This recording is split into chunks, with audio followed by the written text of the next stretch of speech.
Күн сәулесі әлі де көкжиекке толық сіңіп үлгермеген көктемгі кеш еді. Қала көшелері тыныштала бастаған. Үй ішінде де ерекше бір бақыт пен тыныштық орнағандай сезілді.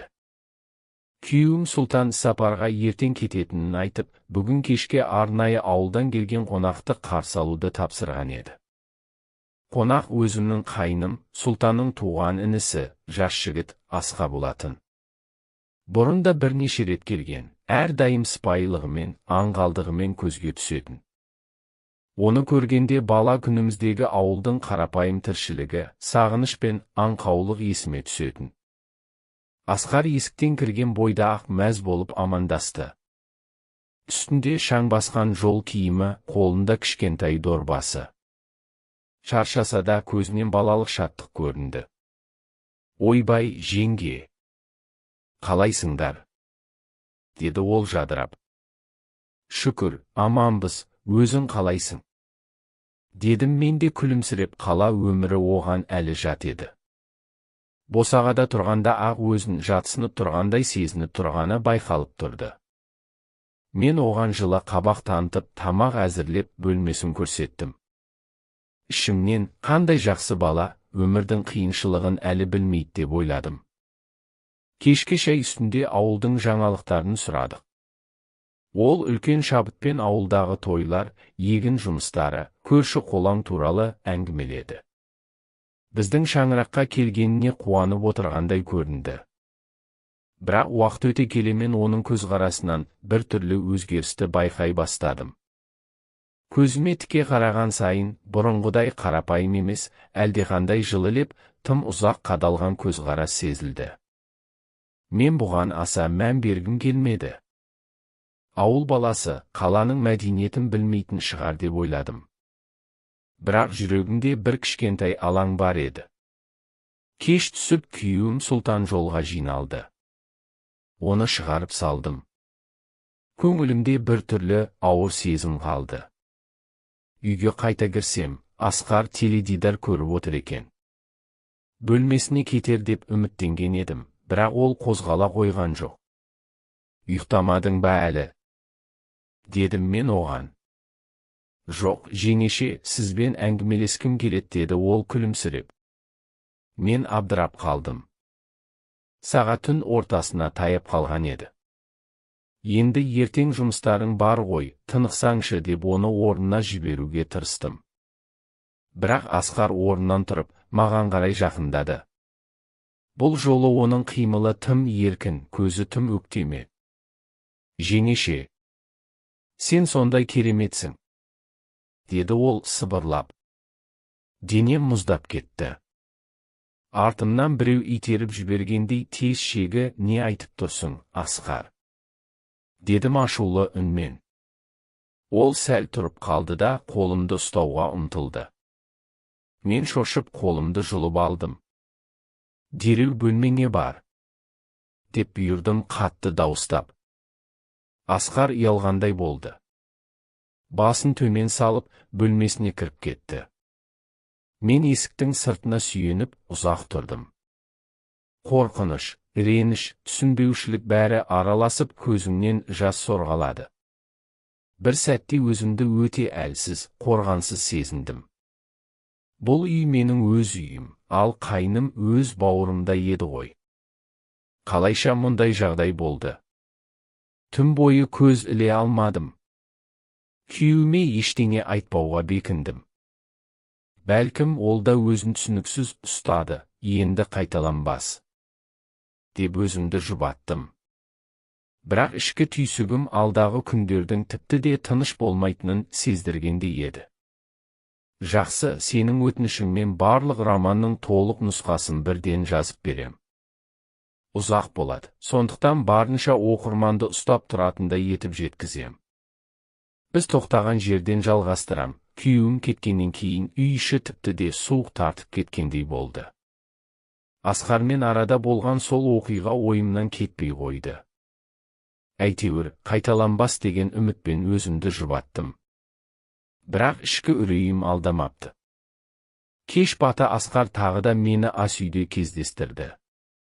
Бұл жолы қолында жартылай ішілген бөтелке сырасы бар еді.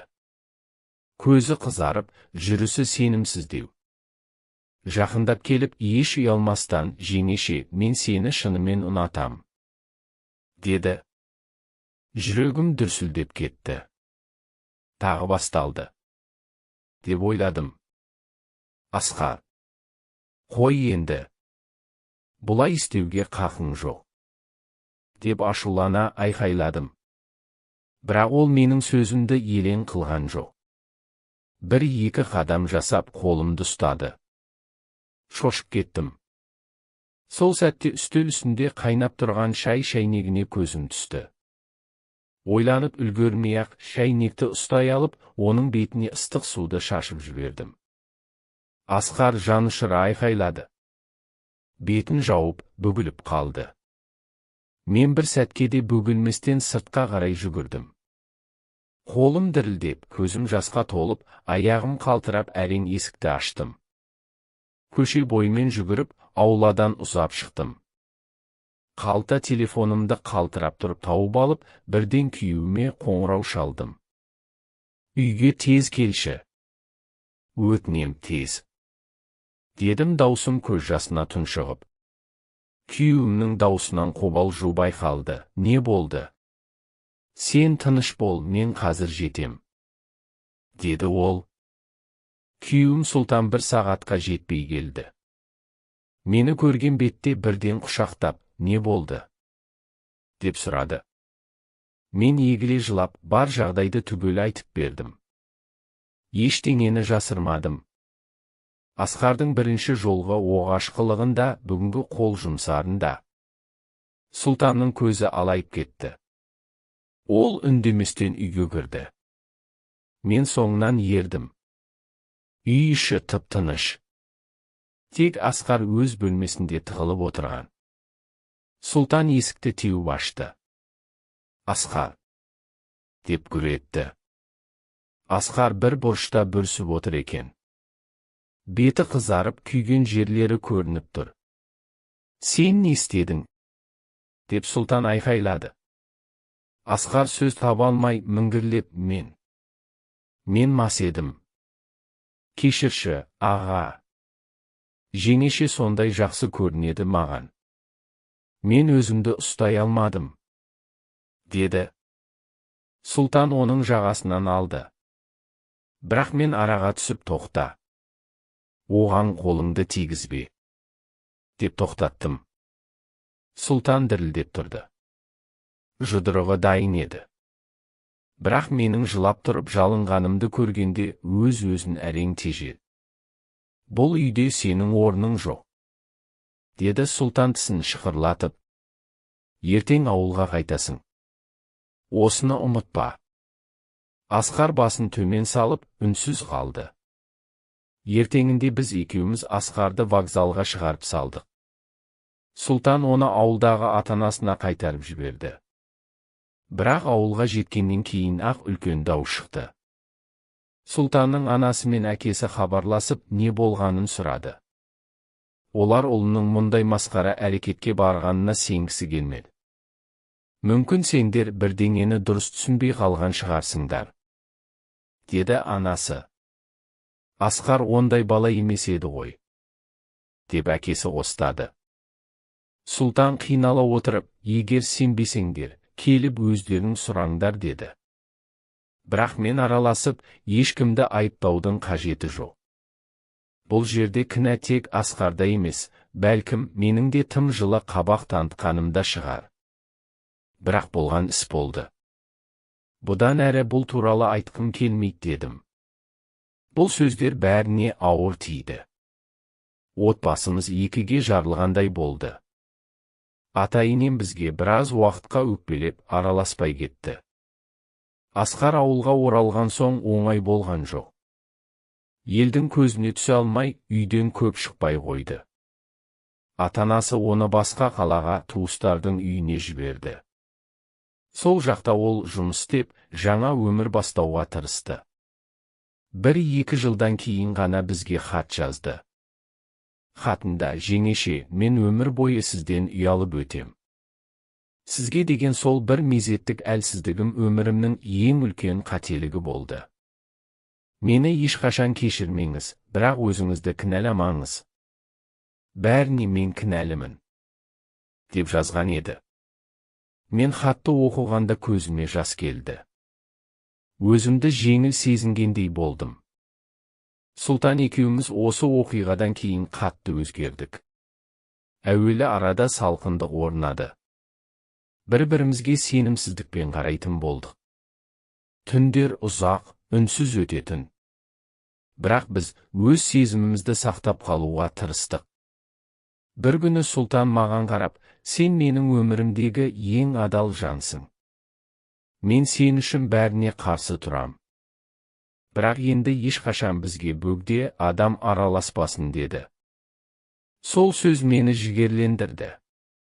Біз бір-бірімізге қайтадан сенім арта бастадық. Уақыт өте келе жара жазылды. Бірақ жүрегімізде кішкентай тыртық мәңгіге қалып қойды. Жылдар өтті. Біз отбасымызды сақтап қалдық. Бала сүйдік. Өмір өз арнасымен жүре берді. Бірақ кейбір кештерде, далада жаңбыр жауғанда немесе үйде кенет тыныштық орнағанда мен баяғы оқиғаны есіме алып, ішімнен қайталаймын. Кейбір қателіктер кешірілуі мүмкін. Бірақ кейбіреулері мәңгі кешірілмейді. Жылдар жылжып өтіп жатты. Сол бір ауыр күндер көпке ұмытылғандай болды. Әркім өз жолымен өмір сүрді. Асқар да тағдырдан сабақ алғандай сабырлы, тыныш жігітке айналды. Бірнеше жылдан кейін ол ауылдан бір ақ көңіл, сұлу қызға үйленді. Екеуі бірге қалаға көшіп келіп, жаңа өмір бастаған еді. Өздерін таза парақтан бастап, өткеннің көлеңкесінен арылуға тырысты. Бірақ өмір әрдайым бәрін ұмыттыра бермейді екен. Бір күні олардың ауылдан бір жиені қыдырып келді. Бала кезінде таныс, аңғал көрінетін сол жиен қалаға бейімделгендей еркін жүрді. Асқар оны жақсы қарсы алды. Жұмысқа кеткен сайын үйде келіншегі Жанерке екеуі жиеніне қамқор болуға тырысты. Бірақ тағдыр тәлкегі тағы қайталанды. Күндердің күнде Асқар жұмысқа кеткен уақытта жиені үйде қалған Жанеркеге оғаш қылық танытты. Алғашында жай сөзбен басталған қылық арсыздыққа ұласты. Ол өзінің арам ойын жүзеге асырып, қорғансыз қалған Жанеркеге зорлық көрсетті. Жанерке ештеңеге сенбей, егіліп жылады. Жиен болса, сұмдық ісін жасаған соң дереу ауылына қашып кетті.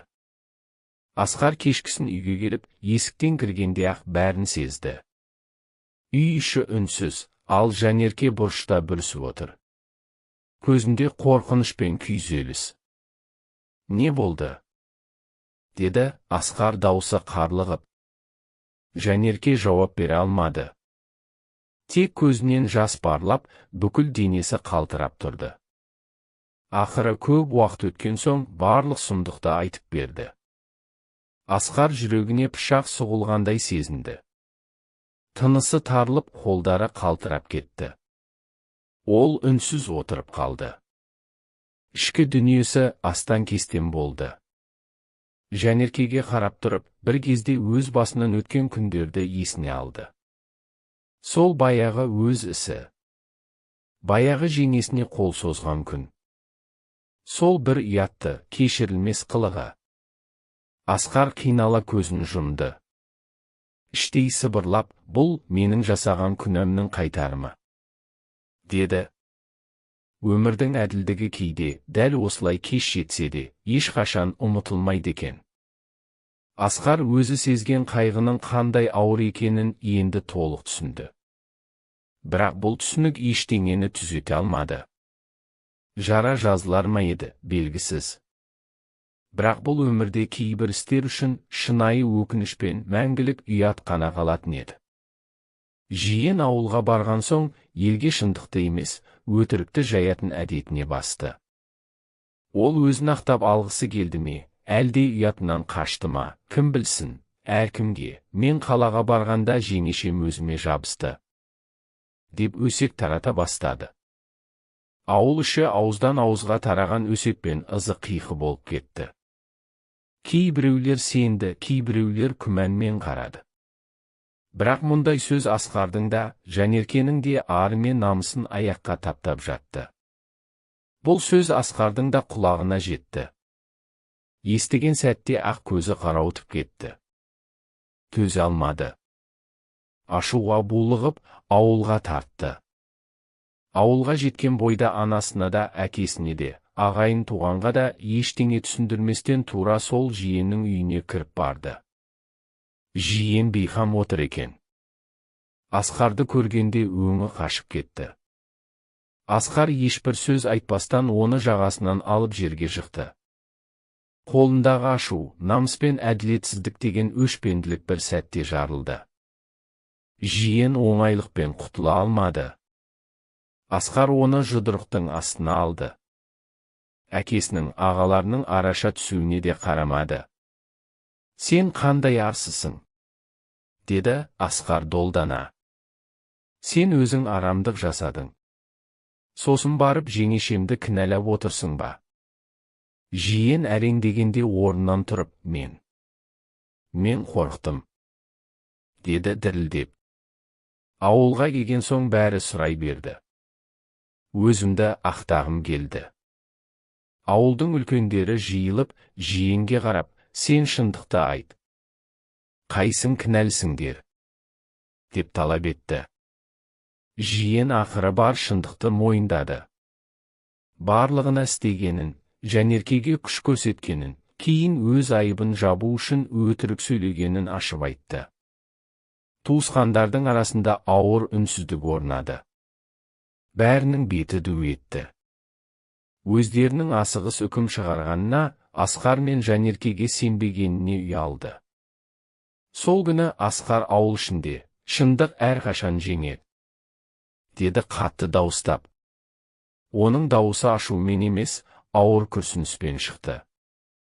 Ол ішкі жарасын өзіне де, өзгеге де деген өкінішін сол сөзбен жеткізді.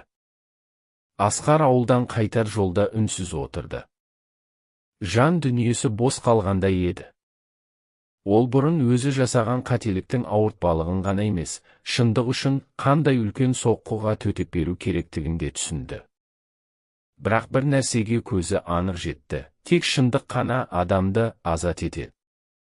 Жанерке ақыры аяғы ауыр болып, дүниеге әдемі бір қызда келді.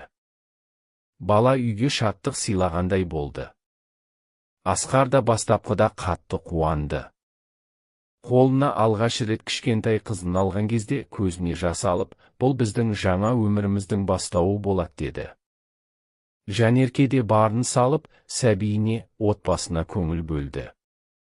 Бірақ уақыт өте келе босанғаннан кейінгі күйзеліс пен денесіндегі өзгерістер оған оңай тимеді. Денесі ауырлады, бұрынғыдай жинақы, нәзік қалпынан алыстап кетті. Беті шаршап, көзі мұңға толы еді. Асқар бастапқыда түсінуге тырысты. Бірақ еркекке тән әлсіздік біртіндеп бой көтерді. Ол Жанеркенің сыртқы келбетіндегі өзгерістерді байқамай қалмады. Ішкі көңілін баса алмаған Асқар көшеде, жұмыста жүргенде басқа қыздарға көз сала бастады. Әсіресе жұмыс орнында жүрген бір жас, әдемі қызбен көзі түйісті. Алғашында жай ғана әңгіме еді.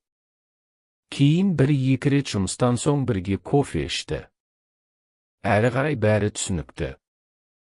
Асқар өзінің үйде Жанерке мен сәбиінің күтіп отырғанын ұмытып кеткендей болды. Ол Жанеркеге суый бастады. Үйге кеш келетінді шығарды. Телефонға жиі үңіліп күлімдеп жазысатынды шығарды. Жанерке жүрегімен сезді. Әйел жүрегі алдамайды.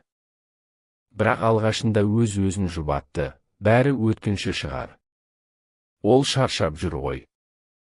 Бәлкім мен өзімді қайта қолға алуым керек шығар. Ол өзіне күтім жасағысы келді. Бірақ сәби тәрбиесі мен үй тірлігі шаршатып тастаған еді. Көзіне жас толған күндер көбейді. Бір күні кешкісін Асқар тағы да телефонда әлдекіммен күліп сөйлесіп отырған кезде, Жанерке жүрегі ауырса да сұрады: Асқар, сен маған опасыздық жасап жүрсің бе? Асқар тосылып қалды. Көзін тайдырып, сен де жоқ нәрседен проблема жасайсың, деп жауап берді. Бірақ Жанерке бәрін түсінді. Жүрегі сынып, қирағандай болды.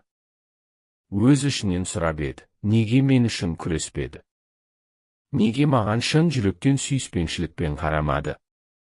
Бірақ жауап таба алмады. Асқар болса бір сәтке де ойланып көрмеді. Өзі кезінде қандай ауыр қателік жасағанын, қандай әділетсіздікті басынан кешіргенін. Өзінің жасаған істері қайта айналып келіп, өз басына сор болып жабысатынын. Ол сүйіспеншілікті қадірлей алмады. Бақытты бағалай алмады. Ал Жанерке үшін ең ауыр азап сатқындықтың қайта оралуы еді. Өмір оған тағы да сабыр мен төзімділік емтиханын жіберген еді. Жанерке күн сайын өз-өзін жеп жүрді. Сәбиінің тәтті күлкісі ғана оның жүрегін жұбататын еді. Бірақ қанша тырысса да, Асқардың салқындығы, бөтен адамға айналған бейнесі жанын ауыртты. Ол түнгі ұйқысын жоғалтты. Көзіне қара шеңберлер түсіп, көңіліне мұң қонақтады. Бір күні, сәбиін құшағына қысып отырып, Жанерке өз-өзіне сұрақ қойды: мен осы өмірді лайықтымын ба? Мен әркез кешіріп, үнсіз төзу үшін ғана жаралдым ба? Ол ойланып отырып, өзіне алғаш рет мықты шешім қабылдады. Бұл жолы өзінің бақыты үшін күресетін болды. Өзінің қадірі үшін. Кешке Асқар үйге шаршап, енжар кірді. Әдетінше телефонын бір шетке лақтырып, үнсіз шай ішіп отырды. Жанерке сабырмен оған қарады. Көздерінде енді мұң емес, тыныштық пен шешімділік тұрды. Асқар, деді ол баяу дауыспен. Мен кетемін. Асқар басын көтерді. Не дейсің? Мен саған кешіріммен қарадым. Сенің қателіктеріңді жүрегіммен кештім. Сен мені қорғауың керек еді, қадірлеуің керек еді. Бірақ сен мені қайтадан жоғалттың, деді Жанерке көз жасына ерік бермей. Мен енді өзімді жоғалтқым келмей. Асқар үндемеді. Ол Жанеркенің сөздерінен шынайылықты сезді. Ешқандай айқай жоқ, ешқандай кінә жоқ, тек терең өкінішпен қоштасу ғана болды. Жанерке көп сөз айтпады. Сәбиді алды да, баяу есікті жапты.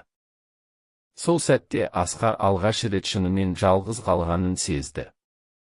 Бұрынғыда бәрін елемеген үшін, жүректегі жылулықты бағаламаған үшін, өзі жасаған сатқындық үшін енді кешірім сұрайтын ешкім қалмаған еді.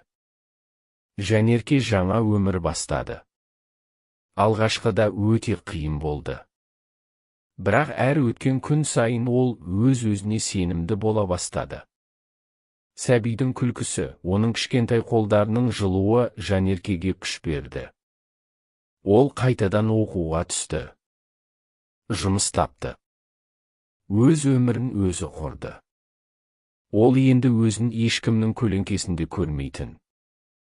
Жанерке үшін енді ең бастысы өз қадірі мен баласының бақыты еді. Асқар болса, өмірінің ең үлкен қателігін жібергенін түсінді. Бірақ бәрі кеш еді. Өмір бір рет мүмкіндік береді. Егер оны қадірлемесең, ол қайтып оралмайды. Адам жүрегін бір жараласаң, ол жара ешқашан ұмытылмайды. Қадірлеуді білмеген әр жан түбінде өз жалғыздығының тұтқынына айналады.